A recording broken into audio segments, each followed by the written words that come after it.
Hi friends, welcome back to my channel. இன்றைக்கி நம்ம டேகேடிசி study சேனலில் பார்க்க போகிற வீடியோ என்னென்னா 12ஆம் வகுப்பு ஃபிசிக்ஸ், அதாவது அலகு 3ல் காந்தவியல் மற்றும் மின்னோட்டத்தின் காந்த விளைவுகள். இந்த பாடம் தான் பார்க்க போகிறோம். இதில் இருக்க இம்பார்ட்டன்ட் கொஸ்டின்ஸ் எல்லாமே பார்க்க போகிறோம். வாங்க வீடியோக்குள்ளே போகலாம். அதுக்கு முன்னாடி நீங்கள் நம்ம சேனல் சப்ஸ்கிரைப் பண்ணிங்க கூட ஒரு பெல் ஐக்கன் கிளிக் பண்ணி சப்ஸ்கிரைப் பண்ணி வச்சுங்க. அப்போ இது போல் போகிற ஒவ்வொரு வீடியோ உங்களுக்கு இன்ஸ்டன்ட் நோட்டிஃபிகேஷன் வரும். வாங்க வீடியோக்குள்ளே போகலாம். ஃபஸ்ட்டு, காந்த விசை உயிர் போன்றது அல்லது ஆன்மாவை ஒத்தது. உயிரோட்டமுள்ள உடலில் ஒருமுகப்படுத்தப்பட்ட வெளிப்படுத்தப்படும் பல வகைகளில் அது மனித ஆன்மாவையோ விஞ்சி விடுகிறது அப்படின்னு சொல்லிட்டு வில்லியம் கில்பர்ட் அப்படின்றவர் சொல்லியிருக்காரு. இதை படிச்சுங்க. எல்லா பாடத்துமே இந்த மாதிரி ஒரு வாக்கியம் கொடுத்துருப்பாங்க. அதை எல்லா பாடத்துமே படிச்சுக்கோங்க. நெக்ஸ்ட்டு கற்றல். இந்த பாடத்தை நீங்கள் படிக்கும் போது என்னென்னலாம் கற்றுக்கலாம் அப்படின்றத கொடுத்துருக்காங்க. இதை யூஸ் பண்ணிக்கோங்க. இந்த QR கோடுமே இப்போ இருக்க காலகட்டத்தில் இதை யூஸ் பண்ணி நம்ம புக்ஸ் எல்லாம் பார்க்கலாம். இன்னும் நிறைய விஷயங்கள் கற்றுக்கலாம். ஸோ அது பாருங்கள். அடுத்து காந்தவியல் ஒரு அறிமுகம். எத்தனாவது பக்கம்னா 126வது பக்கத்தில் இருக்குது காந்தவியலுடைய அறிமுகம். ஸோ நான் எல்லா யூனிட்லையுமே சொல்கிறது தான், அறிமுகத்தை நல்லா படிச்சுங்க. அறிமுகம் உங்களுக்கு இந்த பாடத்தில் ஒட்டுமொத்தமாக என்ன சொல்ல வராங்க அப்படின்றத உங்களுக்கு நல்லா ஈஸியாக சொல்லி கொடுத்துரும். ஸோ அறிமுகத்தை நீங்கள் நல்லா படிச்சுங்க. அடுத்து, உங்களுக்கு தெரியுமா அப்படின்னு அந்த பாக்ஸ் கொடுக்குறாங்க பாருங்கள். புவி காந்த புலத்தை பயன்படுத்தி திசை அறிவதற்கான பெரும்பான்மையான பறவைகளுக்கும் விலங்குகளுக்கும் அவற்றின் கண்களில் காந்த உணர்வுகளை பெற்றுள்ளன அப்படின்னு சொல்லிட்டு கொடுத்துருக்காங்க. ஸோ இந்த மாதிரி நிறைய சின்ன சின்ன விஷயம்லாம் உங்களுக்கு தெரியுமா அப்படின்ற பாக்ஸ் தான் கொடுத்துருப்பாங்க. ஸோ நெக்ஸ்ட் பேஜ்லையுமே உங்களுக்கு தெரியுமா அப்படின்ற ஒரு பாக்ஸ் கொடுத்துருக்காங்க. இதையுமே பார்த்துங்க.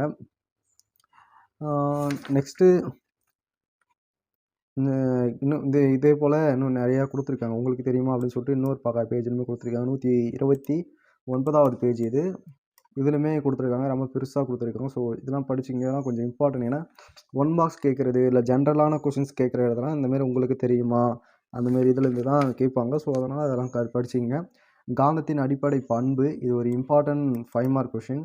ஸோ காந்தத்தோடைய அடிப்படை பண்பு எப்படி இருக்கும், இங்கே எஸ்ஸு நார்த்து வெஸ்ட்டு அது எப்படி எந்த திசையில் எப்பயுமே இருக்கும், அதுமாரிலாம் இதில் கொடுத்துருப்பாங்க. ஸோ அது தெரிஞ்சுக்குங்க. நெக்ஸ்ட்டு, காந்தத்தின் வகைகள். காந்தம் என்னென்ன வகை இருக்குது அப்படின்றத கொடுத்துருக்காங்க.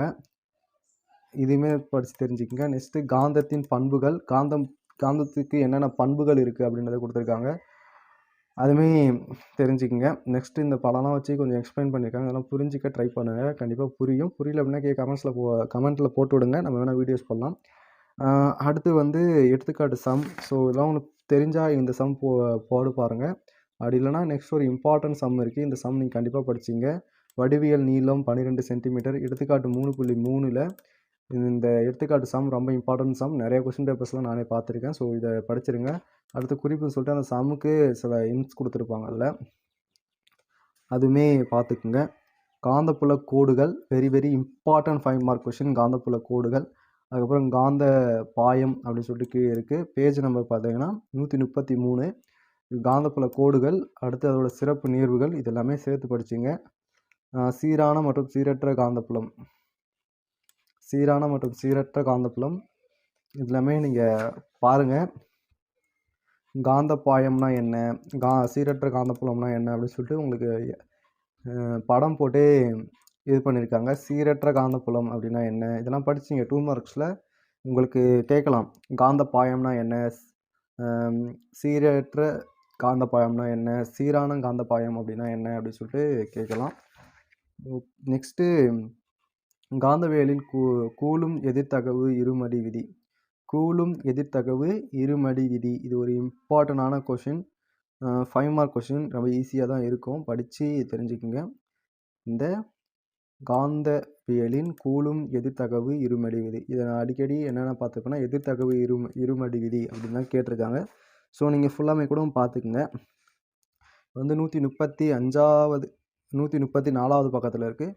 நெக்ஸ்ட்டு 135வது பக்கம். காந்த இருமுனையின் அச்சுக்கோட்டில் உள்ள காந்தப்புலியின் காந்தப்புலம்.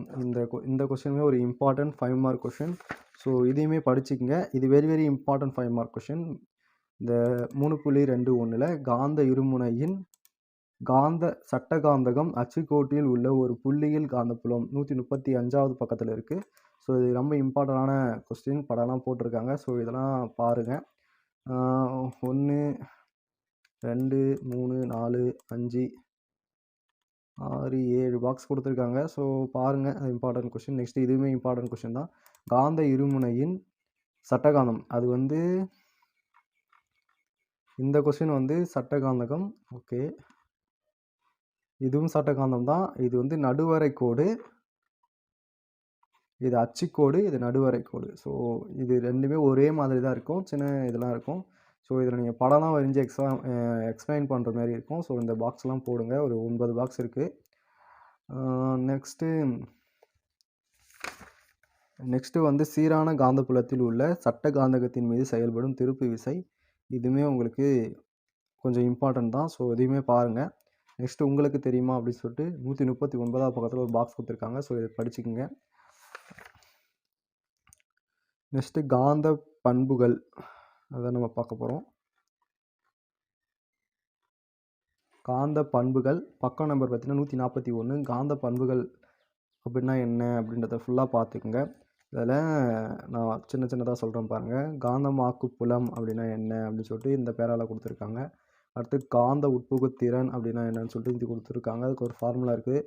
காந்தமாக்கு செறிவு அப்படின்னா என்னன்னு சொல்லிட்டு கொடுத்துருக்காங்க. ஸோ காந்தமாக்கு செறிவு அப்படின்னா கீழே கொடுத்துருக்காங்க. ஓரளவுக்கு பருமன் அப்படின்னு சொல்லிட்டு இந்த இதை எழுதிட்டு இந்த ஃபார்முலா செய்யணும். அடுத்து காந்த தூண்டல் அது மொத்த காந்த புலம் அப்படின்னா என்ன, காந்த எதிர்ப்பு திறன், இது வரைக்கும் கொடுத்துருக்காங்க. ஸோ இதெல்லாம் பாருங்கள். நெக்ஸ்ட்டு வந்து இந்த அட்டவணையுமே பார்த்துக்குங்க. அலுமினியத்தில் காந்த எதிர்ப்பு திறன் எப்படி இருக்கும், தாமிரத்தில் காந்த எதிர்ப்பு திறன் எப்படி இருக்கும் அப்படின்றது எல்லாமே பார்த்துங்க. ஒவ்வொரு பொருளையும் எப்படி இருக்கும் அப்படின்றத பார்த்துங்க. நெக்ஸ்ட்டு எடுத்துக்காட்டு 3.8 ஒரு இம்பார்ட்டண்டான கொஸ்டின், அடிக்கடியே நான் பார்த்துருக்கேன். ஸோ இந்த சமமே போட்டு பார்த்துக்குங்க. நெக்ஸ்ட்டு எடுத்துக்காட்டு 3.10 இதுவுமே இம்பார்ட்டண்டான ஒரு சம்மு. ஸோ இதுவுமே போட்டு பார்த்துக்குங்க. காந்த பொருட்களின் வகைப்பாடு, காந்த பொருட்களின் வகைப்பாடு இங்கே படிக்கணும். அது காந்த பொருட்கள் என்னென்ன வகைப்பாடு இருக்குது அப்படின்னா டையா காந்த பொருள், பாரா, மொத்தம் 3 இருக்கும்னு நினைக்கிறேன். பாரா, ஃபெர்ரோ. ஓகே, மொத்தம் 3. ஒரு இம்பார்ட்டன்ட் 5 மார்க் கொஷின் இது. டையா காந்த பொருளின் பண்புகள் எப்படி இருக்கும் அப்படின்றத 5 பாயிண்ட் கொடுத்துருக்காங்க. நெக்ஸ்ட்டு அதுக்கே பார்த்தீங்கன்னா பாரா காந்த பொருளுடைய பண்புகள் எப்படி இருக்குன்னு கொடுத்துருக்காங்க. பேஜ் நம்பர் பார்த்தீங்கன்னா 144. ஸோ இதெல்லாம் தெரிஞ்சுக்கங்க. அடுத்து இது உங்களுக்கு தெரியுமா அப்படின்னு சொல்லிட்டு ஒரு கட்டம் கொடுத்துருக்காங்க. அதுவே நீங்கள் பார்த்துங்க. நெக்ஸ்ட்டு வந்து ஃபெர்ரோ காந்த பொருள் அப்படின்னா எப்படி இருக்கும் அப்படின்றத பற்றி கொடுத்துருக்காங்க. ஸோ இதெல்லாமே படிச்சுக்கங்க. அடுத்து கியூரிக் விதி வந்து ஒரு 2 மார்க் கொஸ்டின், அதெல்லாமே பார்த்துங்க. ஃபெர்ரோ காந்த பொருள் நெக்ஸ்ட்டு உங்களுக்கு தெரியுமா அப்படின்னு சொல்லிட்டு 146ஆவது பக்கத்தில் கொடுத்துருக்காங்க. அந்த பாக்ஸுமே பார்த்துங்க. 147லுமே உங்களுக்கு தெரியுமா அப்படின்னு சொல்லிட்டு தற்சுழற்சி அப்படின்னு சொல்லிட்டு ஒன்று கொடுத்துருக்காங்க. இதில் ஃபெரோ காந்த பொருளின் பண்புகள் அப்படின்னு சொல்லிட்டு ஒன்று கொடுத்துருக்காங்க. ஸோ இதெல்லாம் பாருங்கள், உங்களுக்கு ரொம்ப யூஸ்ஃபுல்லாக இருக்கும். அடுத்து வந்து காந்த தயக்கம். பாடம் ஃபுல்லாமே காந்தம் பற்றி தான் வந்திருக்கும். காந்த தயக்கம் அப்படின்றதில் நான் 2 மார்க் மட்டும் சொல்கிறேன். இங்கே இருக்க பாருங்கள். காந்தமாக்கு புலத்தை செலுத்தும் பொழுது பொருள் அடையும் பெரும காந்தத்தன்மை புள்ளியே தெவிட்டிய காந்தமாதல் என்று வரையறுக்கப்படுது. தெவிட்டிய காந்தமாதல் என்றால் என்ன அப்படின்னு சொல்லிட்டு 2 மார்க் கேட்கலாம். ஸோ அதுமாதிரி பார்த்துக்குங்க. நெக்ஸ்ட்டு இங்கே கொடுத்துருக்காங்க காந்தமாக்கு புலம் அப்படின்னு குறித்து காந்த தேக்கு திறன் என்று வரையறுக்கப்படுகிறது. காந்த தேக்கு தன்மை அல்லது காந்த தேக்கு திறன் என்றால் என்ன? அடுத்து தயக்க இழப்பு. அடுத்து வந்து இந்நிகழ்ச்சி காந்த தயக்கம் என்ன? வன் மற்றும் மென் காந்த பொருள், அதெல்லாம் பாருங்கள். இந்த படம் காட்டி இருக்காங்க வன்பொருள் மென்பொருளுக்கு. நெக்ஸ்ட் ஒரு அட்டவணை. உங்களை வந்து பண்புகள் அது ஃபெர்ரோ காந்த பொருளா, வன் ஃபெர்ரோ காந்த பொருளா, மென் ஃபெர்ரோ காந்த பொருளா, வன் ஃபெர்ரோ காந்த பொருளான்னு கேட்டிருக்க பார்த்து கொடுத்துருக்காங்க. அதுமாதிரி படிச்சுக்கோங்க. நெக்ஸ்ட்டு வந்து காந்த தயக்க கண்ணின் பயன்பாடு, இதுவுமே இம்பார்ட்டன்ட் தான். ஸோ படிச்சுக்கோங்க. 4 இருக்குது போல். அதுக்கு ஒரு எடுத்துக்காட்டு சம் கொடுத்துருக்காங்க. அதுவுமே போட்டு பாருங்கள். அதுக்கடுத்து நம்ம என்ன பார்க்க போகிறோம் அப்படின்னா வலது பெருவிரல் விதி. ஓகேவா? பக்கம் 152. வலது பெருவிரல் விதி 152வது பக்கத்தில் இருக்குது. ஸோ இது வந்து பெருவிரல் மின்னோட்ட பாயும் திசை காட்டும் அப்படின்னு சொல்லிட்டு இது வந்து ஒரு 2 மார்க் கொஸ்டின். இது படிச்சிங்க. நெக்ஸ்ட்டு பேஜில் நமக்கு மேக்ஸ்வெல்லின் வலதுகை திருகு விதி. இதுவுமே ஒரு இம்பார்ட்டண்டான கொஸ்டின். இதையுமே பார்த்துக்குங்க. நம்ம அதாவது 2 மார்க் 3 மார்க்ஸில் இந்த கேள்வி கேட்கலாம். அடுத்து வந்து பயாட் சாவர்ட் விதி. ஓகேவா? பயாட் சாவர்ட் விதி. இதில் வந்து விதி மட்டும் தான் கொடுத்துருப்பாங்க. ஓகே, இதுக்கு பயாட் சாவர்ட் விதியின் வரையறை மற்றும் விளக்கம். இது வந்து ஒரு very very very important 5 mark question. So இதை வந்து அதிகமாக நம்ம எழுதுற மாதிரி இருக்காது, தியரிட்டிக்கலாக தான் இருக்கும். அண்ட் அதாவது சம் போகிற மாதிரியும் கொஞ்சம் இருக்கும். ஸோ பார்த்து இதை ஃபுல்லாக படிச்சுக்கோங்க. பயாட் சாவர்ட் விதியின் வரையறை மற்றும் விளக்கம். இது ஒரு 5 மார்க் கொஸ்டின். ஸோ இதுவுமே பார்த்துங்க. நெக்ஸ்ட்டு வந்து இங்கே வந்து குறிப்புன்னு சொல்லிட்டு ஒன்று கொடுத்துருக்காங்க. இதுவுமே உங்களுக்கு யூஸ்ஃபுல்லாக இருக்கும் அந்த சம் போகிறதுக்கு. நெக்ஸ்ட்டு மின்புலம் காந்தப்புலம் இது ரெண்டுக்கும் இருக்க வேறுபாடு கொடுத்துருக்காங்க. நெக்ஸ்ட் அதுமாதிரி குறிப்பு கொடுத்துருக்காங்க. அந்த குறிப்பெல்லாம் படிச்சுக்கோங்க. மின்னூட்டம் பாயும் நீண்ட நேர கடத்தினால் ஏற்படும் காந்தப்புலம். இது ஒரு இம்பார்ட்டன்ட் 5 மார்க் கொஸ்டின். கொஞ்சம் டெல்டா அப்படி இப்படின்னு வரும். பட் இருந்தாலுமே புரிஞ்சு படிச்சிங்கன்னா உங்களுக்கு இது ஈஸியாக தான் இருக்கும். ஸோ இந்த கொஸ்டினுமே படிங்க. அந்த படம் வரையணும். நெக்ஸ்ட்டு இந்த ஃபார்முலாஸ் எழுதி நெக்ஸ்ட்டு இதில் ஃபுல்லாமே எழுதணும். இந்த சைடில் இருக்கிறது ஃபுல்லாமே நீங்கள் எழுதி தான் ஆகணும். ஸோ எழுதிட்டு லாஸ்ட்டாக ஃபைனல் ஆன்சர் இந்த இடத்துல முடியுது பாருங்கள்.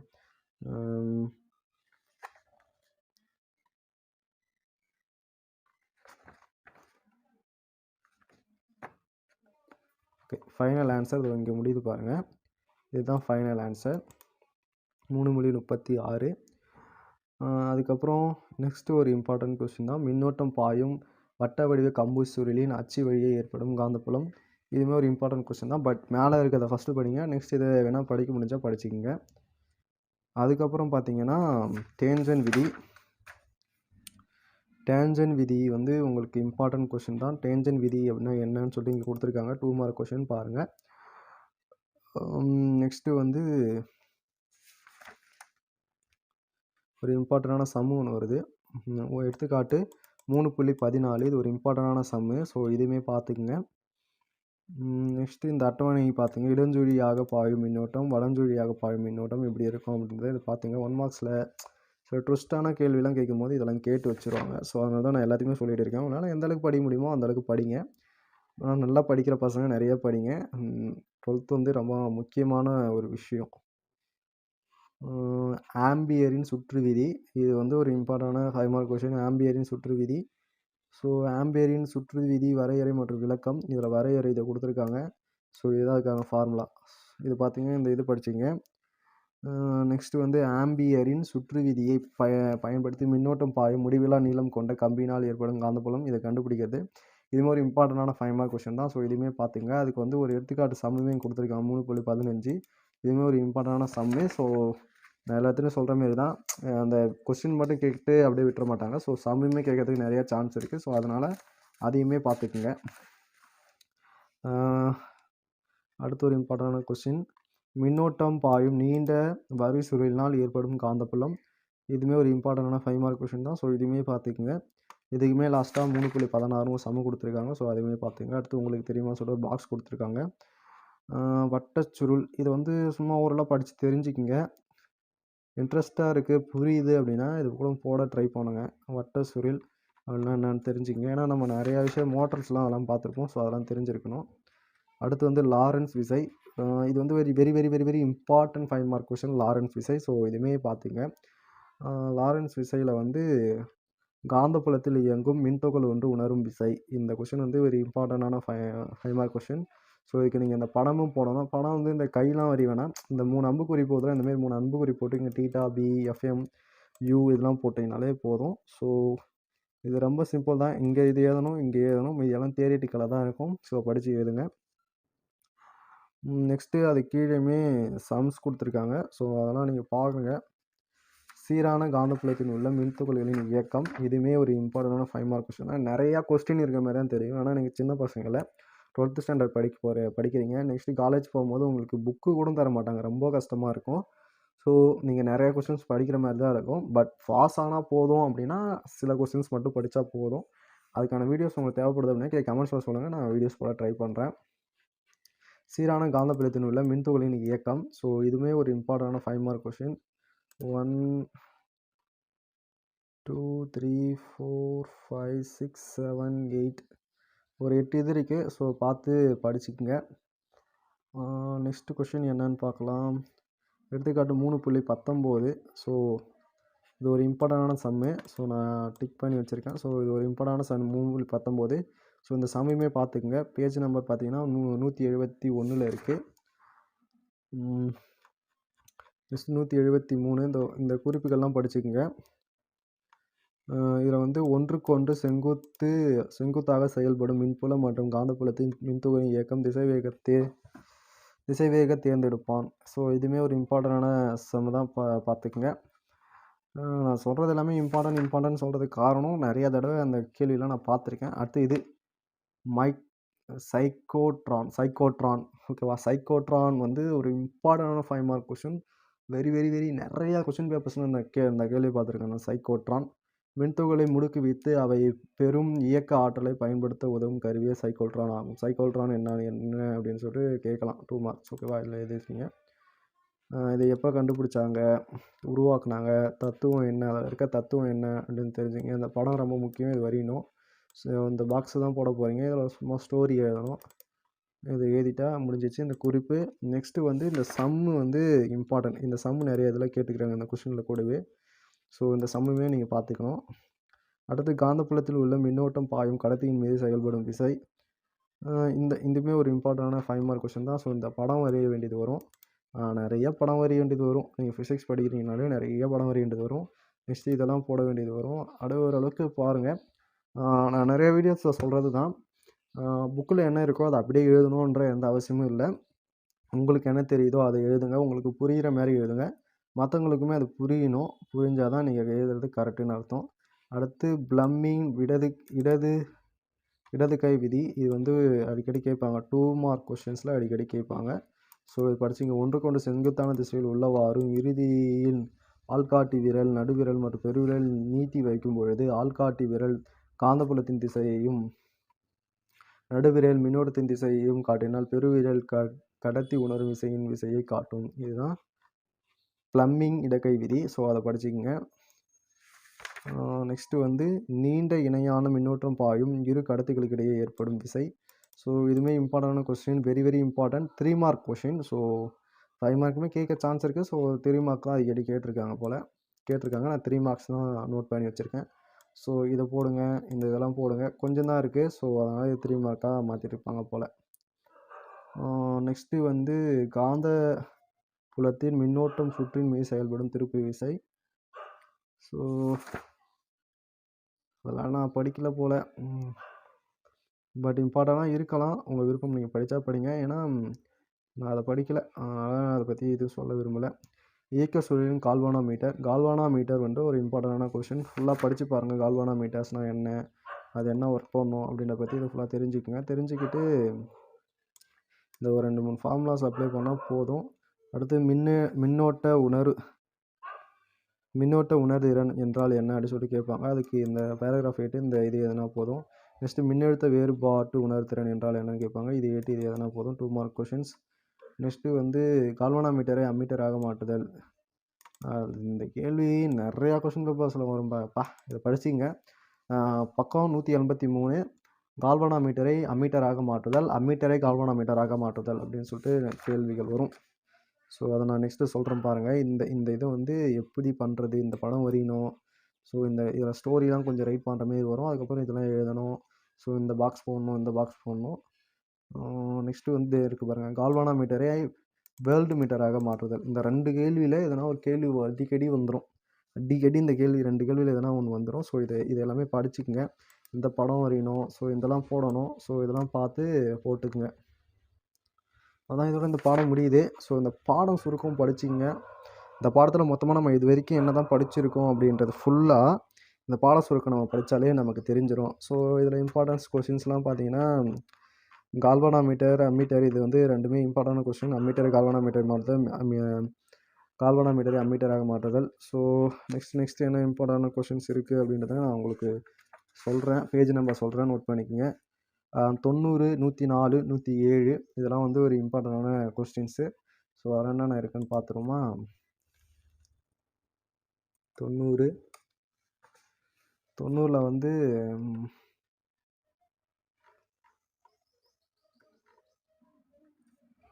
90ல் பக்கா நம்பர் 90.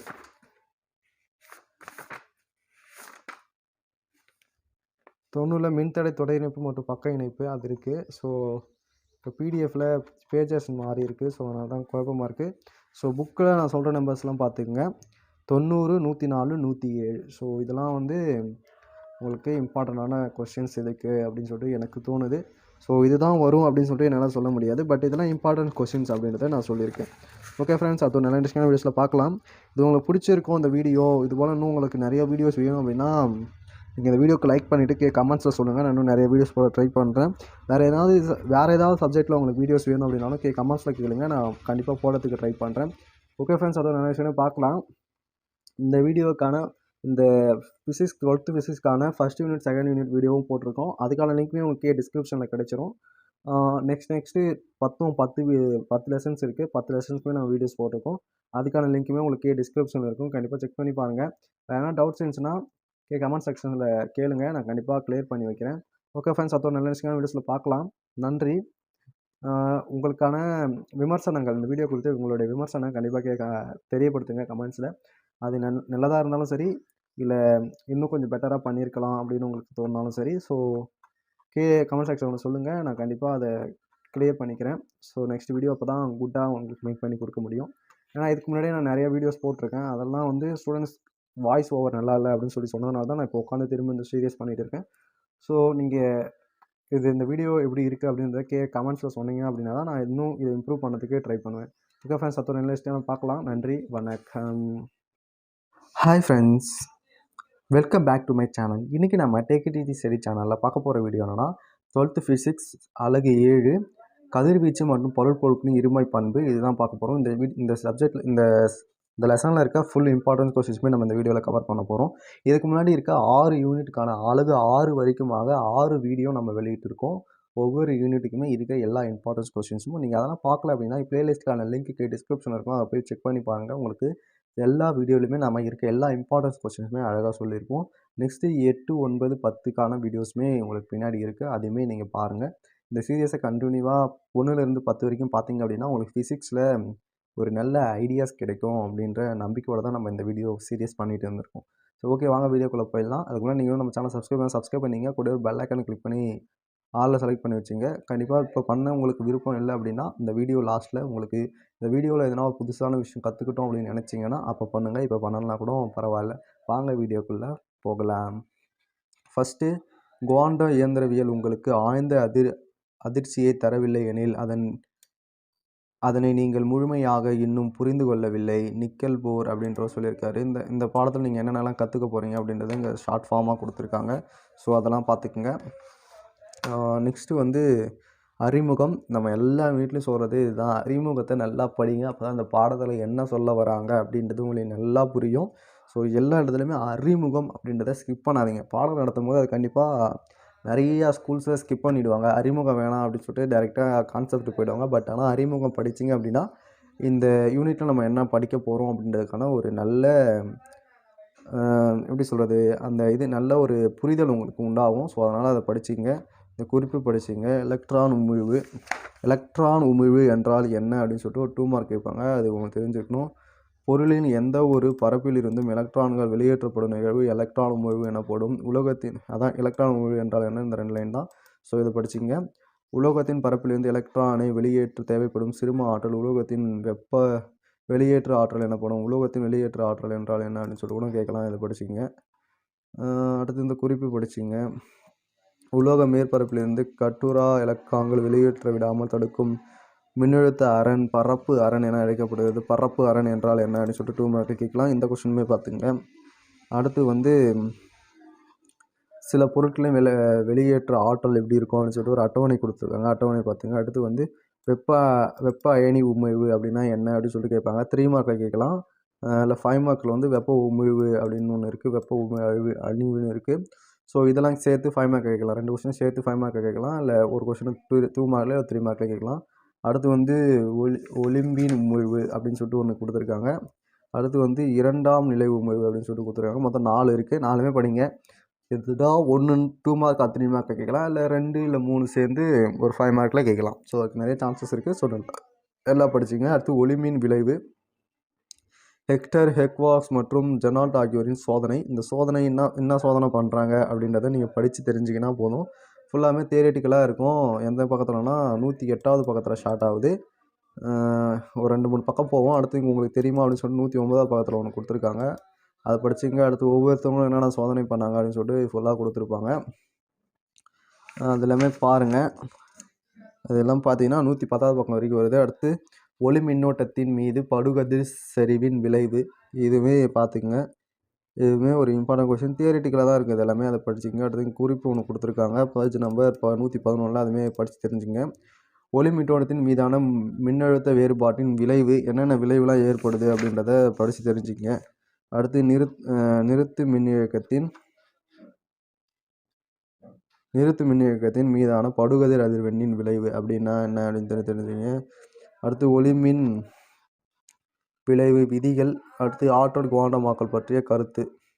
இந்த யார் யார் என்னென்ன கருத்து சொல்லியிருக்காங்க, அலைக்கொள்கையின் தோல்வி, அதுமாரி நிறையா கொடுத்துருப்பாங்க. அதெல்லாம் சும்மா படித்து பார்த்துட்டே வாங்க. அந்த பாடம் அப்போ தான் உங்களுக்கு நல்லா புரியும்.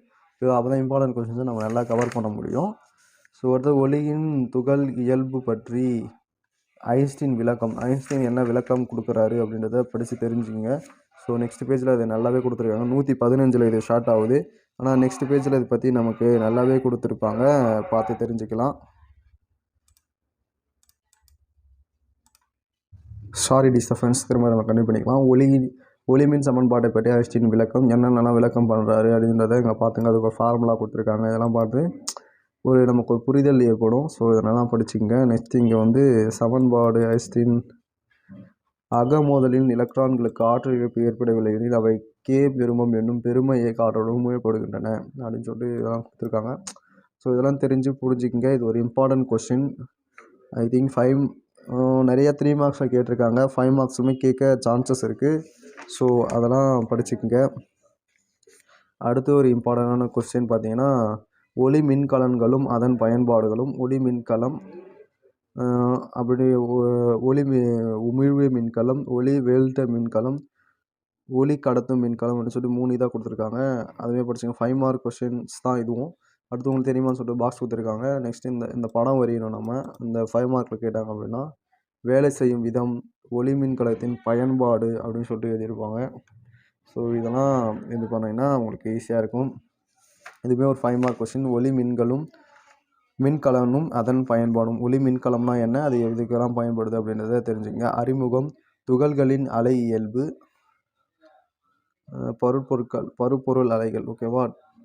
டீராய்டு அலைநீளம். இது ஒரு இம்பார்ட்டண்டான 3 மார்க் கொஸ்டின். டீராய்டு அலைநீளம்.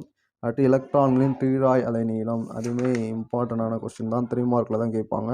நெக்ஸ்ட்டு டேவ்சன் ஜெர்மன் சோதனை. ஜெர்மன் சோதனை என்னென்னு படிச்சுங்க. அடுத்து எலக்ட்ரான் நுண்ணோக்கி ஒரு இம்பார்ட்டண்டான 5 மார்க் கொஸ்டின். ஸோ நிறையா இருக்கும் அதுக்குள்ளே, படித்து தெரிஞ்சுங்க. எலக்ட்ரான் நுண்ணோக்கினா என்னென்னு தெரிஞ்சுக்கோங்க. டெலஸ்கோப்பாக தான் எலக்ட்ரான் நுண்ணோக்கி. நெக்ஸ்ட்டு வந்து எக்ஸ் கதிர்கள். இம்பார்ட்டண்டான கொஸ்டின். நெக்ஸ்ட்டு இம்பார்ட்டண்டான கொஸ்டின் எக்ஸ் கதிர்கள். இந்த பாக்ஸ்லாம் உங்களுக்கு தெரியுமான்றதெல்லாம் படிச்சுக்கங்க. நெக்ஸ்ட்டு வந்து பேஜ் நம்பர் 126 எக்ஸ் கதிர்கள் அதை அறிமுகப்படுத்துகிறாங்க. அடுத்து வந்து எக்ஸ் கதிர்களின் கண்டுபிடிப்பு எப்போ கண்டுபிடிக்கிறாங்க, அது என்னென்னலாம் இருக்கும் அப்படின்னு சொல்லிட்டு பேசிக் டீட்டெயில்ஸ் கொடுத்துறாங்க. எக்ஸ் கதிர்களின் உற்பத்தி, அது எல்லாமே படிச்சுங்க. எக்ஸ் கதிர்கள் பற்றி படிச்சுங்க. எக்ஸ் கதிர்னா என்ன அப்படின்னு சொல்லிட்டு படிச்சுங்க. அதுமாதிரி ஒரு இம்பார்ட்டண்டான கொஸ்டின் தான். சிறப்பு எக்ஸ் கதிர் நிறமாலை, அது ஒரு இம்பார்ட்டண்டான கொஸ்டின். நெக்ஸ்ட்டு பார்ப்போம். இவருக்கு பேஜ் நம்பர் பார்த்தீங்கன்னா 128 சிறப்பு எக்ஸ் கதிர் நிறமாலை. ஓகேவா. 128வது பக்கத்தில் இருக்குது. அது ஒரு இம்பார்ட்டண்டான கொஸ்டின். ஸோ அதை பார்த்துக்குங்க. நெக்ஸ்ட்டு மருத்துவத்துறையில் நோய் அறிதல், அது எதுக்கெல்லாம் பயன்படுது அப்படின்னு சொல்லிட்டு இருக்குது.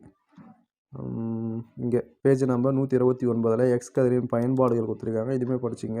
அது எங்கே மருத்துவத்துறையில் நோய் அறிதலுக்கு பயன்படுது, மருத்துவத்துறையில் சிகிச்சைக்கு, தொழில்துறையில் அறிவியல் ஆராய்ச்சிக்கு பயன்படுது. ஸோ அதெல்லாம் எங்கே பயன்படுதுன்னு பாருங்கள். இதோட செகண்ட் யூனிட்டு நமக்கு முடியுது. ஸோ பாட சுருக்கம் வந்துடுச்சு, பார்த்துக்குங்க. ஃபஸ்ட் யூனிட் வந்து இதில் வந்து செகண்ட் யூனிட் இல்லை, 6வது யூனிட்டில் வந்து ரொம்ப பெருசாக இருந்துச்சு. 7வது யூனிட் ரொம்ப சின்னதாக இருந்துச்சு. ஸோ அந்த வீடியோஸ்லாம் நீங்கள் பார்த்துருப்பீங்கன்னு நம்புகிறேன். இதுக்கு முன்னாடி 6 லெசனுக்கான வீடியோஸுமே போட்டிருக்கோம், அதெல்லாம் பாருங்கள். ஸோ இம்பார்ட்டன்ட் கொஸ்டின்ஸை ஒரு மேக்ஸிமம் ஒரு 8 நிமிஷத்துக்குள்ளே சொல்லி முடிச்சிருப்போம்னு நினைக்கிறேன். ஸோ அவ்வளோதான். ஓகே, நாளை ஒரு இன்ட்ரெஸ்டான வீடியோஸில் பார்க்கலாம். அடுத்து 9, 10, 8 இதுக்கான வீடியோஸுமே இருக்குது. இதுக்கு முன்னாடியுமே நீங்கள் 1லேருந்து 6 வரைக்குமான வீடியோஸுமே இருக்குது. இதெல்லாம் நீங்கள் பார்க்கல அப்படின்னா பாருங்கள். ப்ளேலிஸ்ட்டுக்கான லிங்க் டிஸ்கிரிப்ஷனில் இருக்குது. உங்களுக்கு கால்லுமே நிறைய வீடியோஸுமே ஷோ ஆகும். உங்களுக்கு எண்ட் ஸ்க்ரீன்லேயுமே இதுக்கான ப்ளேலிஸ்ட் ஷோ ஆகும். டச் பண்ணி பாருங்கள். வேறு எதனா டவுட்ஸ் இருந்துச்சு அப்படின்னா கமெண்ட் செக்ஷனில் கேளுங்க. இந்த வீடியோ எப்படி இருக்குது அப்படின்றத உங்களுடைய விமர்சனங்களை கமெண்ட்ஸ் பாக்ஸில் தெரியப்படுத்துருங்க. அப்போ தான் அடுத்தடுத்த வீடியோஸ் போடும்போது எனக்கு ரொம்ப யூஸ்ஃபுல்லாக இருக்கும்.